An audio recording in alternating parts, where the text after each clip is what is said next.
Eh, bueno, antes de nada les pido perdón por la turra filosófica que les voy a meter.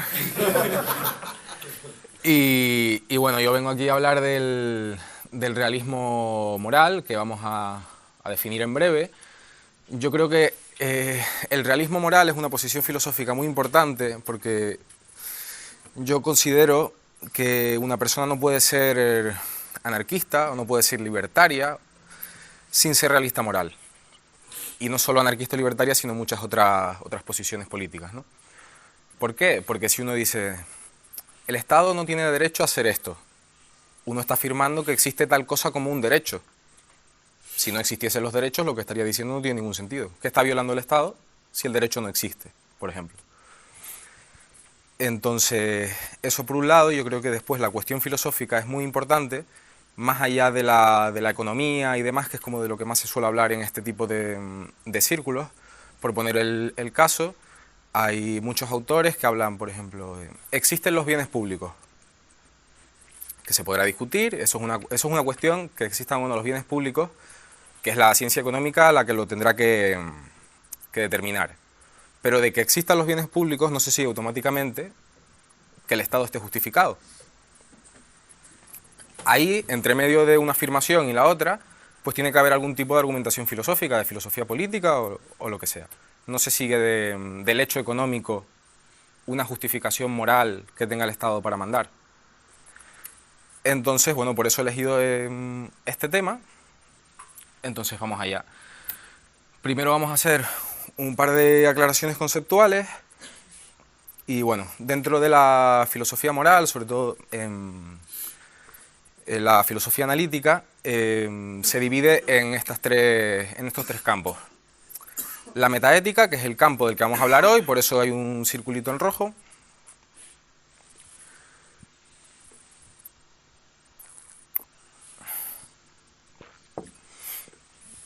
Es el campo que se encarga de estudiar existen o no existen los derechos, el bien y el mal, lo justo o lo injusto, hay acciones que son virtuosas, no hay acciones que son virtuosas, cómo se fundamenta el hecho de que existan derechos o exista el bien o exista el mal, etcétera, etcétera. Digamos que es el campo más abstracto o más fundamental de los otros.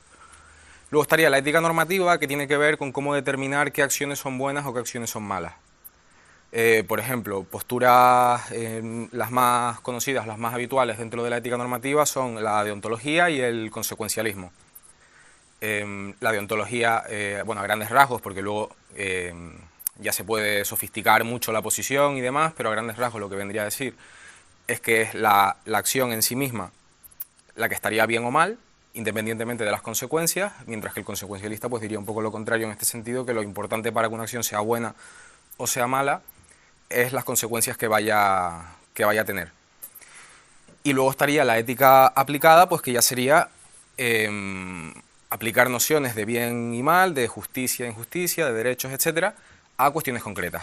Como puede ser, ¿es legítimo defenderse de una agresión de manera violenta? ¿Es legítimo abortar? ¿Es malo no ayudar al necesitado? ¿En qué circunstancias tengo yo la obligación moral de tal cosa? Etcétera, etcétera, etcétera. Dentro de este campo es donde se encontraría la filosofía política. Es decir, ¿qué tiene el gobernante este tiene derecho a hacer tal cosa? ¿No tiene derecho? ¿Los ciudadanos están justificados en rebelarse contra la autoridad? ¿Qué tipo de rebelión estaría o no justificada? Etcétera, etcétera. Entonces este sería el mapa conceptual de lo que es la filosofía moral. ¿Qué es el realismo moral?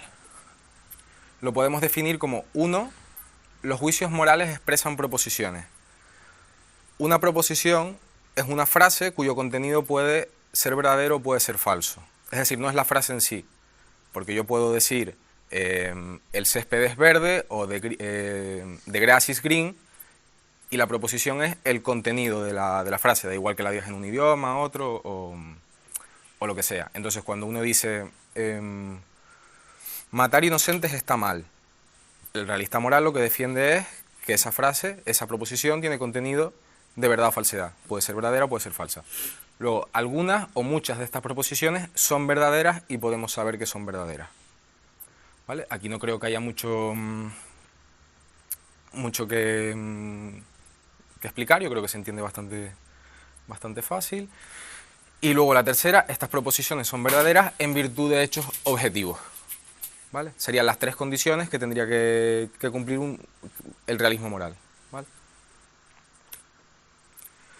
Luego, las diferentes posiciones en metaética. En un lado, por aquí, tiene las posiciones antirrealistas y en el otro lado tiene las posiciones realistas. Dentro de las posiciones antirrealistas tenemos el relativismo, que afirma que existen proposiciones morales y que pueden ser verdaderas o falsas, pero en relación a un individuo, a un contexto histórico, a una cultura determinada o lo que sea. Luego estaría el no cognitivismo, que también se conoce como expresivismo, emotivismo y tal, que lo que diría es que no existen las proposiciones morales, sino que cuando alguien dice matar está mal, lo que está diciendo es matar, ¡buh!, o no mates, como un imperativo o algo por el estilo, pero no está diciendo nada que pueda ser verdadero o que pueda ser falso. Simplemente está pues expresando emociones o está realizando un imperativo a otra persona para que realice o no realice determinada acción. Luego estaría la teoría del error moral, comúnmente conocida como nihilismo moral, y que lo que mantendría esta posición es que efectivamente las proposiciones morales, o sea, las personas cuando dicen matar está mal, si están tratando de decir algo que pueda ser verdadero o falso, lo que pasa es que absolutamente todas las proposiciones morales son falsas, porque no existe nada como el bien y el mal, ni los derechos, ni la virtud, ni nada por el estilo. ¿Vale? Y luego tendríamos las dos posiciones realistas, que sería el realismo naturalista y el realismo no naturalista. ¿Cuál es la diferencia entre ambas? Pues que el realista naturalista lo que diría es que las proposiciones morales, que son proposiciones normativas, pueden ser reducidas a proposiciones descriptivas. Es decir, que los hechos morales se pueden reducir a hechos materiales o naturales o científicos si se quiere, mientras que el realista no naturalista, o sea, simplemente lo que diría es que no, que que las proposiciones morales son normativas y no se pueden reducir enteramente a descripciones, digamos. Vale. Entonces yo lo que voy a hacer ahora a lo largo de la conferencia es defender el realismo moral frente a toda una serie de argumentos que plantean pues, muchos autores antirrealistas de cualquiera de las tres posiciones frente al realismo. Por lo tanto, los argumentos, o sea, lo que yo voy a defender vale tanto para alguien que sea realista naturalista o realista no naturalista. Independientemente de cuál de las dos posiciones se esté defendiendo, la gran parte de los argumentos que yo voy a dar son efectivos en ambos casos. Y a los argumentos a los que yo me voy a defender son argumentos que se llaman argumentos del desacuerdo. Y que lo que tratan de hacer es decir, como existen desacuerdos morales, o sea, llegar desde esa proposición de que existen desacuerdos morales a que el realismo moral es falso. Y para esto emplean pues toda una serie de argumentos.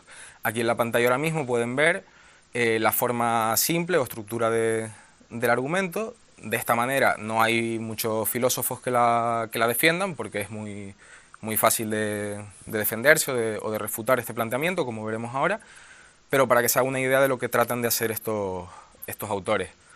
En este caso, la primera premisa, P1, si el realismo moral es verdadero, existiría muy poco desacuerdo moral. Y luego ya, bueno, pueden especificar si se refieren a muy poco desacuerdo de un tipo determinado, un desacuerdo que sea persistente en el tiempo o que sea sobre cuestiones significativas, etcétera, etcétera. Premisa 2, existe mucho desacuerdo moral o mucho desacuerdo persistente o tal y cual. Y la conclusión que el realismo moral es falso. Este argumento no se sostendría porque del hecho de que haya un desacuerdo en cualquier tipo de campo no se sigue el antirrealismo en ese campo. Es decir, porque haya un desacuerdo científico no se sigue el antirrealismo en la ciencia, por el hecho de que hayan desacuerdos en si estaba permitido es obligatorio poner o no el intermitente en la rotonda, no significa que no haya una ley específica que diga si hay que poner o no el intermitente en la rotonda, o cualquier tema que se pueda imaginar.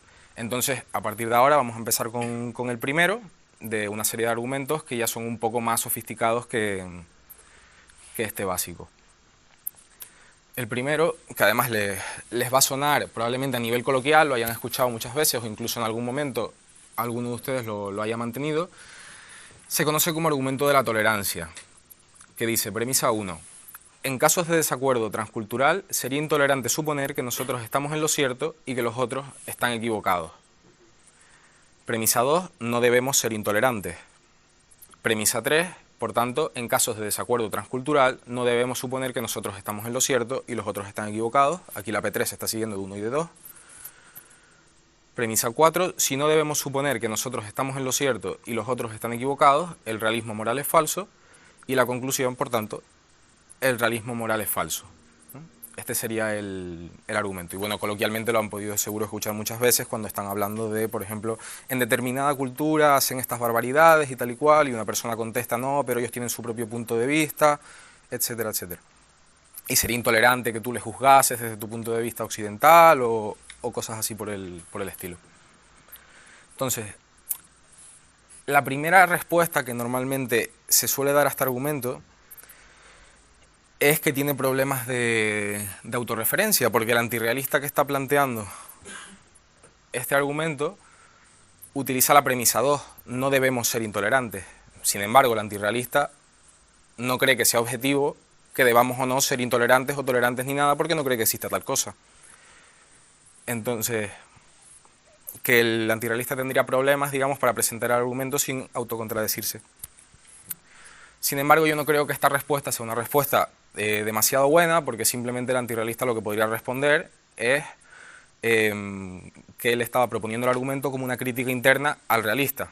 Es decir, que él supone que el realista tiene que aceptar la premisa no debemos ser intolerantes y que por tanto el propio hecho de expresar, según el argumento, la posición realista, va a ser el realista el que esté autocontradiciéndose a sí mismo. Por lo tanto, a mí esta línea de defensa o de respuesta a este argumento no me parece la mejor a seguir. La segunda respuesta, que esta ya me parece la más importante que se le puede hacer a este argumento, es acerca de la premisa 3. La premisa 3 es ambigua, por lo que pone ahí de no debemos suponer que nosotros estamos en lo cierto y los otros están equivocados. Es ambiguo porque confunde razones epistémicas con razones prácticas o morales. Razones epistémicas, o sea, una persona, o sea, existen justificaciones morales y justificaciones epistémicas. Una justificación moral es pues, una justificación de por qué algo está bien o mal, o por qué hice esto y yo estoy justificado a hacerlo, o lo que sea. Y una justificación epistémica es yo estoy justificado para ser racionalmente para creer tal cosa. ¿Vale? Sería esa la diferencia. Entonces, en esta premisa no queda claro si se refiere a una o a la otra. Por un lado, en caso de deber moral o práctico, la premisa 4 es una premisa epistemológica, no se seguiría de la premisa 3. Y en caso de deber epistémico, pues la premisa 3 no se seguiría de la 2, porque la 2 es claramente práctica moral. Por lo tanto, aunque aparentemente el argumento lógicamente parecía válido, en última instancia no lo es y por lo tanto no se sostiene.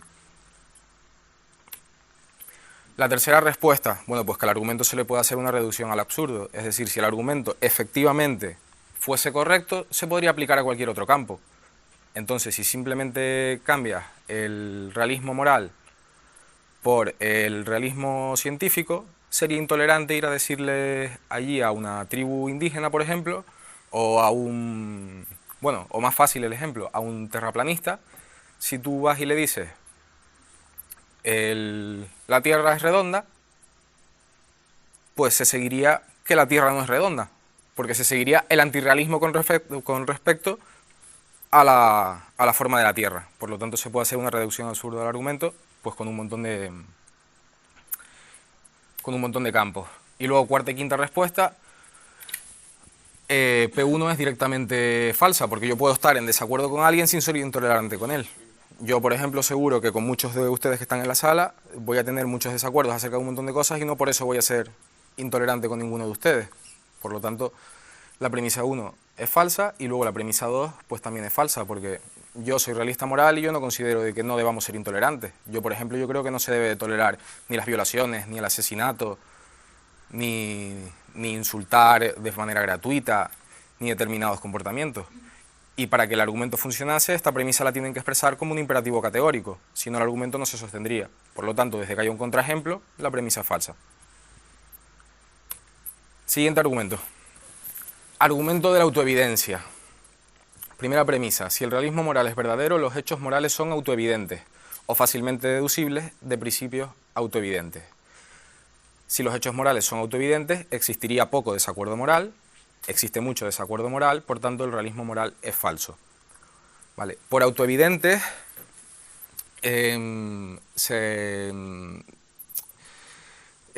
normalmente se entiende algo que es verdadero nada más verlo, digamos. O sea, por ejemplo, el principio de no contradicción. Cualquier persona que entienda el principio de no contradicción no necesita que le argumenten nada para creerse el principio de no contradicción, simplemente lo ve de manera evidente. ¿Vale? Entonces vamos a ver cómo podemos responder a este tipo de argumento, que a mí al menos no me parece en principio demasiado implausible.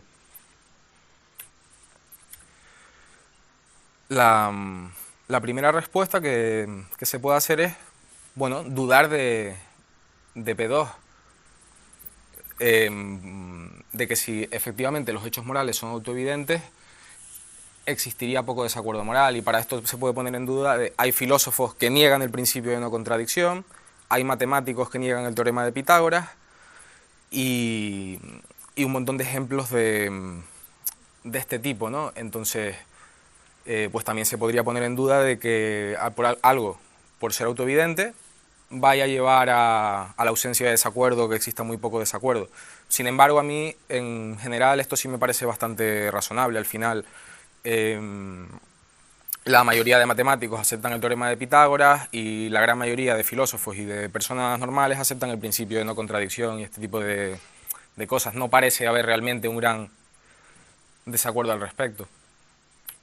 Otra posible respuesta es que la premisa 1 es un muñeco de paja, porque la mayor parte de realistas morales no consideran que los hechos morales sean autoevidentes.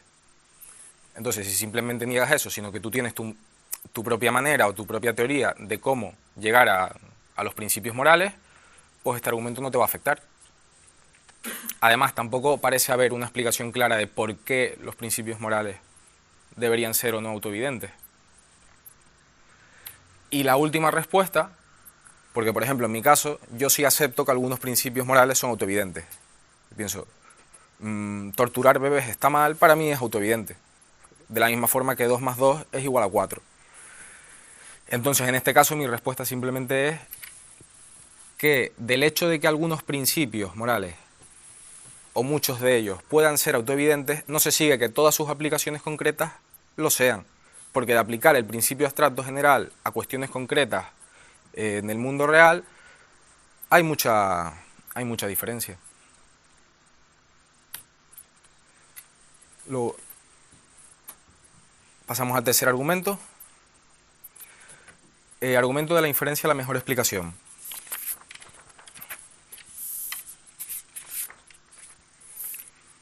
Vale. Existe un profundo, extendido y significativo desacuerdo moral entre culturas y etapas históricas, así como en el interior de las mismas. Se afirma eso. Premisa 2. La mejor explicación para este desacuerdo moral es que la expresión de juicios morales no tiene ninguna conexión con hechos morales. Por el contrario, reflejan diferentes modos de vida, perspectivas, convenciones sociales o cualquier cosa semejante. Por tanto, los juicios morales no tienen conexión con hechos morales, por tanto, el realismo moral es falso. La última se sigue de P3, porque una de las condiciones para el realismo moral es que algunas de esas proposiciones fueran verdaderas y que podamos conocerlas. Por lo tanto, si los juicios morales no tuviesen conexión con los hechos morales, el realismo moral sería falso, ¿vale? La premisa central aquí es P2. Primero hay que darse cuenta de que este argumento no es lógicamente válido, pero tampoco lo pretende. Está utilizando el método abductivo, es decir, para determinado hecho en el mundo, bueno, hay una serie de posibles explicaciones, y aquí lo que afirman los defensores de este argumento es que la mejor explicación para estos desacuerdos es pues simplemente eso, convenciones sociales, cambios de perspectiva, otra cosa que no sea el realismo moral. Entonces, la primera respuesta que se puede dar es simplemente pues, negar que la inferencia, la mejor explicación, sea una forma correcta de razonamiento. Un argumento que se puede utilizar para esto es el que desarrolla el filósofo Van Fraassen, que bueno, la traducción al español sería como el conjunto malo, The Bad Lot Argument, se llama en inglés. Y que lo que quiere decir es que si de todas las posibles explicaciones sobre las que uno está eligiendo, si todas son malas explicaciones, no estaría justificado mantener la creencia en una de ellas. Es decir, que primero que habría que justificar por qué determinada explicación no es solo mejor que las otras, sino que es intrínsecamente buena. Entonces esta sería una línea de argumentación. También, como en otras ocasiones, a mí esta línea no me parece especialmente atractiva, porque a mí esta manera de razonar no la veo especialmente problemática. La segunda respuesta, bueno, simplemente también existen explicaciones realistas al desacuerdo moral, que habría que tener en cuenta en esa balanza. Por ejemplo, la profunda complejidad conceptual de las cuestiones morales, la disonancia cognitiva que todos padecemos. Por ejemplo, pongo aquí en la diapositiva como la aversión al cambio, la dificultad de empatizar con situaciones ajenas. Esto se puede ver, por ejemplo, a lo mejor a un esclavista le cuesta mucho imaginarse la situación de un esclavo, y además como esa situación le beneficia, o sea, puede tener disonancias cognitivas que le lleven a justificar ese tipo de comportamiento, lo cual pues podría explicar en pequeña medida por qué se producen ciertos desacuerdos morales. Y luego eso, bueno, que también tiene relación con lo que acabo de decir, el hecho de que nuestros intereses influyan sobre nuestras creencias. Si yo tuviese esclavos y a mí eso me viene muy bien, pues yo voy a tratar de alguna forma de justificar que ese comportamiento no está mal. Luego, tercera respuesta, que esta a mí me parece muy importante. Fíjense donde aparece P, entre paréntesis desacuerdo y tal. La P significa probabilidad y el simbolito antes de realismo significa la negación del realismo. Lo que está diciendo la premisa, esto es una traducción en lógica, en probabilidad bayesiana, es que la probabilidad de que hayan desacuerdos morales dado el antirrealismo moral es más alta que la probabilidad de que hayan desacuerdos dado el realismo moral. Eso es lo que viene a decir el argumento al final. Entonces, yo considero que este argumento comete la falacia de la evidencia subestimada. ¿Qué significa esto? Que aunque fuera verdad esta probabilidad, que yo personalmente creo que sí, que sería más plausible que hubiesen esas diferencias si el antirrealismo fuera verdadero, no se está teniendo en cuenta otro montón de evidencia que sí podría favorecer el realismo. Es decir, se está haciendo la probabilidad solo con un dato en lugar de tomar otros muchos. ¿Qué otros datos podrían favorecer la probabilidad del realismo? La conversión moral a lo largo de la historia, lo que mucha gente llama, bueno, la conversión y lo que también se podría llamar como progreso moral, si se quiere, o sea que se han ido descubriendo más verdades morales. Una cosa que favorecería mucho, un dato que favorecería mucho la posición realista sería la utilización del lenguaje, porque nosotros utilizamos el lenguaje como si el realismo moral fuese verdadero. Eso aumentaría la probabilidad de la posición realista. Bueno, etcétera, etcétera, ¿no? Habrían otros datos que habría que tener en cuenta para realmente hacer una probabilidad entre antirrealismo y realismo completa. La cuarta respuesta es que la premisa 1 se puede negar. Por un lado, es una afirmación empírica, es decir, el hecho de que haya tanto desacuerdo, tan significativo y demás, además dice extendido y significativo. Sobre todo la parte de significativo, para eso habría que hacer estudios empíricos que concluyeran eso con mucha contundencia, porque hasta donde yo sé, torturar personas inocentes está mal. No es una cosa sobre la que haya demasiado desacuerdo, ni cultural, ni histórico, ni tal. La mayor parte de la gente está de acuerdo con eso, casi todo el mundo. Entonces, bueno, que incluso si hubiese, digamos, datos empíricos que apoyasen esa posición, mientras no sean extremadamente contundentes, uno podría simplemente suspender el juicio frente a esto. Y luego, por otro lado, de que es posible que muchos de estos desacuerdos, que pueden parecer desacuerdos morales, o algunos de ellos, realmente no sean desacuerdos morales, sino que, por ejemplo, las prácticas funerarias que tienen otras culturas, y que a determinada persona le puede parecer que eso está mal, que es una forma equivocada digamos, de rendir respeto a los muertos o de despedirse de ellos o lo que sea. Este desacuerdo fundamentalmente no sería moral, sino metafísico. O sea, realmente el desacuerdo estaría en las creencias religiosas, por ejemplo, de ambos pueblos, y ese es el desacuerdo que habría que resolverse, no en el ámbito moral. O, por ejemplo, en el debate acerca del aborto, si es verdad, hay muchas partes o hay muchas personas que cuando debaten ese tipo de cuestiones no hacen alusión a nada científico. Yo, por ejemplo, no lo hago, porque a mí personalmente no me parece que tenga demasiado que ver la ciencia con ese debate, pero hay muchos debates, o sea, hay dos interlocutores que debaten y están hablando sobre datos científicos. Entonces, el desacuerdo en ese caso no estaría en ninguna cuestión moral, sino en última instancia sería un desacuerdo científico. Y luego la quinta respuesta es que se pega un tiro en el pie porque el argumento de la inferencia, la mejor explicación, acaba siendo autocontradictorio, tiene graves problemas de referencia. ¿Por qué? Porque existe desacuerdo acerca de cuál es la mejor explicación de los desacuerdos morales. Además, ese desacuerdo es sobre la mejor explicación, es un desacuerdo normativo, de normatividad epistémica, no normatividad moral, pero también es normativo. Por lo tanto, si la conclusión del argumento también es correcta, se sigue que el argumento en sí no existe, porque habría que aplicar el antirrealismo otra vez de nuevo al propio argumento.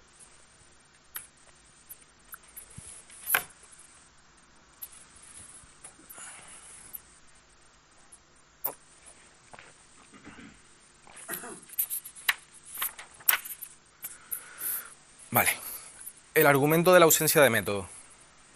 El nombre ya es bastante explicativo. No existe ningún método para resolver desacuerdos morales.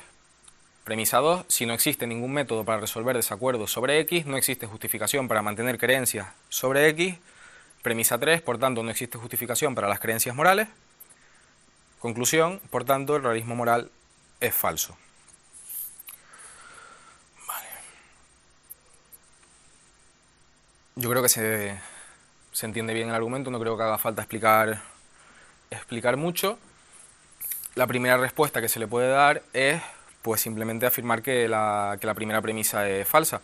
Pues existen los mismos métodos que para resolver cualquier tipo de desacuerdo en muchísimos campos. Desde, por ejemplo, todos los que aparecen en la diapositiva, como experimentos empíricos, como mentales para probar las intuiciones, virtudes epistémicas, como la simplicidad de la teoría, su uniformidad, la potencia explicativa que tiene. Se pueden utilizar contraejemplos para refutar los puntos de vista, se pueden utilizar analogías, se puede construir argumentos, como estos propios autores están haciendo.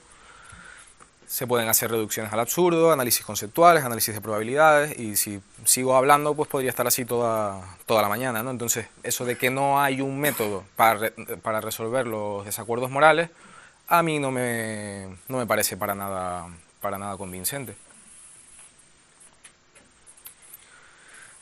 La segunda respuesta sería pues que la segunda premisa también es falsa, en cuanto a si no hay un método para resolver los desacuerdos sobre cualquier cosa, que se siga de ahí que no se puede mantener creencias sobre esa cosa. El contraejemplo que yo voy a dar,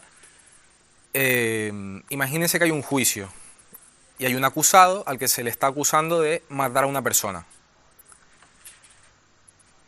Tanto el jurado como el juez como el fiscal tienen un montón de pruebas, desde cámaras de vídeo que le han grabado en la zona, huellas dactilares, testigos, etcétera, etcétera. O sea, hay un montón de pruebas, una cantidad de pruebas muy contundente para culpabilizar a esta persona.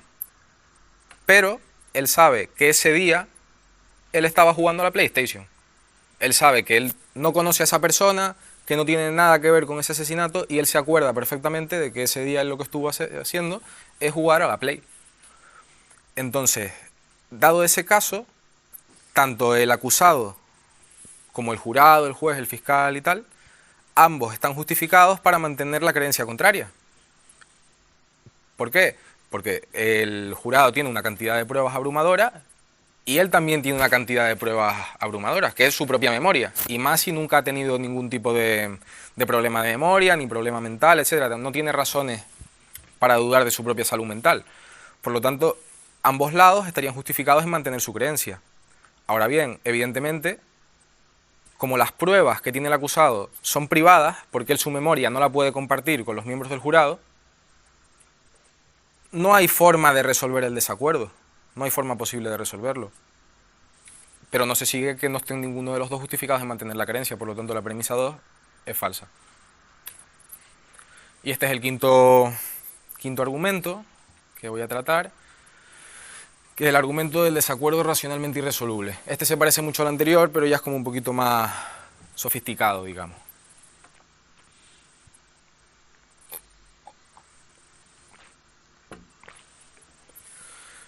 Premisa 1.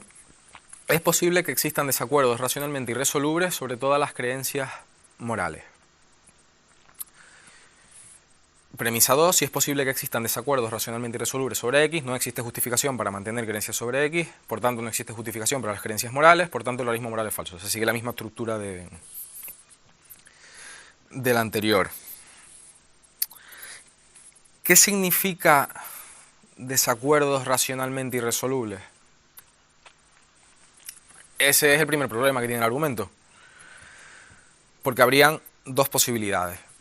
Lo primero sería que en la argumentación de las dos personas que estén en desacuerdo, ninguno de los dos cometa ningún tipo de error lógico.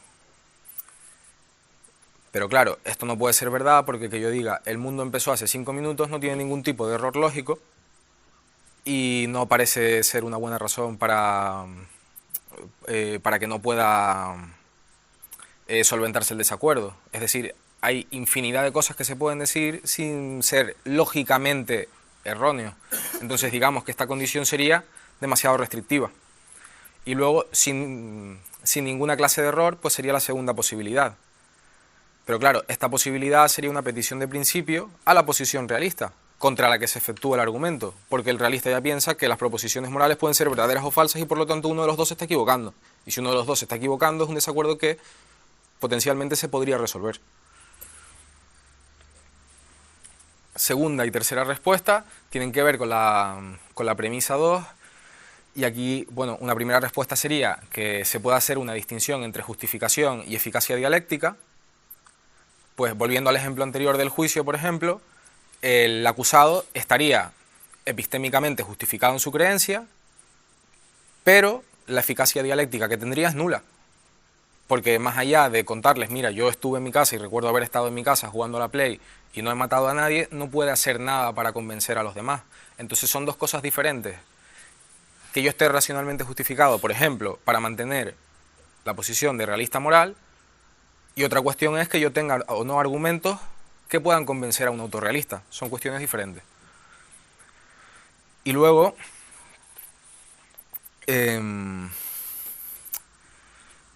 también se pueden hacer todo tipo de contraejemplos parecidos a los del juicio, que solo se resolverían si el argumento lo cambiasen y añadieran entre pares epistémicos. Es decir, irresoluble sobre X no existe justificación entre pares epistémicos para mantener creencias sobre X. ¿Qué es esto de pares epistémicos? Pues esto significa que es una persona pues, que ha leído lo mismo que tú, que tiene los mismos conocimientos que tú sobre el tema, que se entiende además que son muchos, que es decir, un par tuyo, o sea que tiene las mismas lecturas, la misma información, es igual de racional que tú, igual de inteligente que tú y demás. Entonces se podría un poco tratar de, aunque seguiría teniendo el primer problema, la distinción entre justificación y eficacia dialéctica, se podría tratar de arreglar un poco la premisa añadiéndolo de entre pares epistémicos. Pero la respuesta es la respuesta a esto simplemente, desde mi punto de vista, es ser escéptico al respecto de la existencia de pares epistémicos. Quitando a lo mejor casos muy excepcionales, en general eso no existe, porque que yo sepa, no he tenido la misma experiencia vital que ninguno de los que estaban aquí, ni he leído exactamente los mismos libros, ni los he comprendido igual, ni ni nada por el estilo. Entonces esto de los pares epistémicos pues se queda un poco en el aire.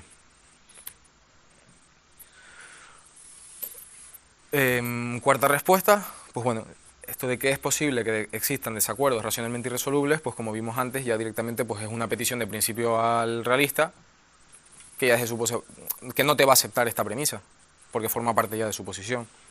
Entonces no va a tener eficacia dialéctica este tipo de argumentos al realista. Y bueno, después de haber examinado estos 5 argumentos, que yo entiendo que son los 5 argumentos más fuertes que presentan los antirrealistas, no en general, sino basados en el desacuerdo. O sea, hay otro tipo de argumentos que tienen relación con otras cosas y que, bueno, pues por cuestiones de tiempo yo no puedo dar una conferencia de 8 horas hablando de todo tipo de argumentos, sino me centré en una clase de argumentos concretos. Y de haber defendido la posición realista frente a estas ofensivas antirrealistas, pues me gustaría terminar haciendo 2 apuntes generales al respecto. Y es que estos argumentos, todos los que se han presentado, corren el peligro de ser autocontradictorios. ¿Por qué?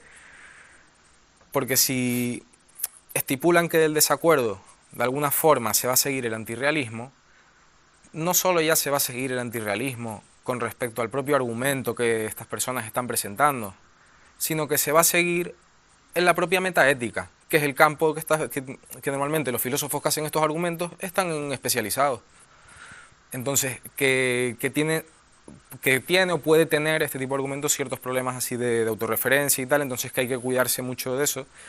Y yo lo que trato de establecer es 2 condiciones para que estos argumentos no caigan en ese tipo de problema, que sería que los proponentes tendrían que encontrar un tipo de desacuerdo que se dé únicamente en el ámbito moral y que por lo tanto no se puede aplicar a otros campos, y así, digamos, están salvados de una reducción al absurdo, y que tienen que justificar por qué este tipo de desacuerdo y no otros tipos de desacuerdo que sí se aplican a otros campos llevan hacia una conclusión antirrealista.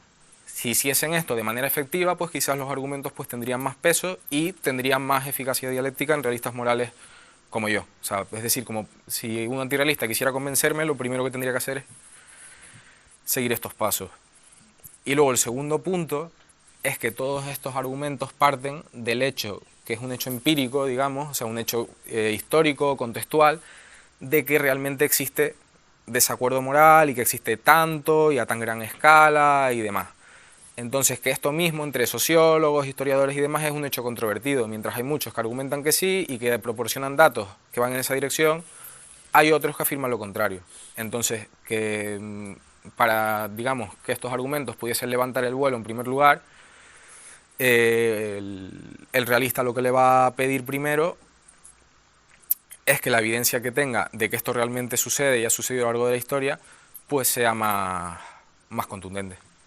Para terminar, bueno, porque a lo largo de la conferencia ya me parecía bastante densa y tal, como para estar nombrando autores y tal constantemente, entonces les quería dejar aquí unas referencias bibliográficas que, bueno, el que quiera se lo puedo después enviar, le pueden sacar una foto, apuntarlo, lo que sea. Sí, la primera, que es How is Moral Disagreement a Problem for a Realist, de David Ginnock, es el artículo principal sobre el que yo me he basado para hacer esta conferencia.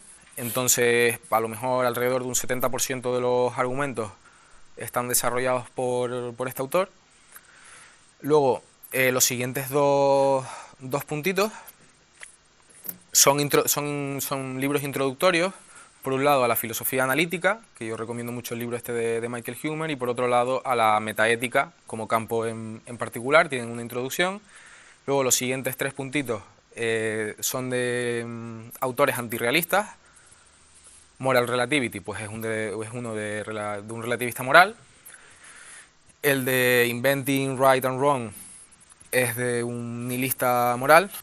Y Meaning and Normativity, que este sería defendiendo el emotivismo, ¿vale? Y bueno, y son 3 libros además que yo no defiendo lo que se defiende ahí, pero son 3 libros fantásticos donde se dan argumentos muy buenos y que se los recomiendo a cualquiera que quiera investigar en el campo. Y luego los 3 últimos son libros que sí defienden la posición realista. El primero defiende el realismo naturalista Y luego los otros dos sí son realistas, no naturalistas. Y bueno, ahí tienen las referencias para quien le interese. Y nada, pues muchas gracias.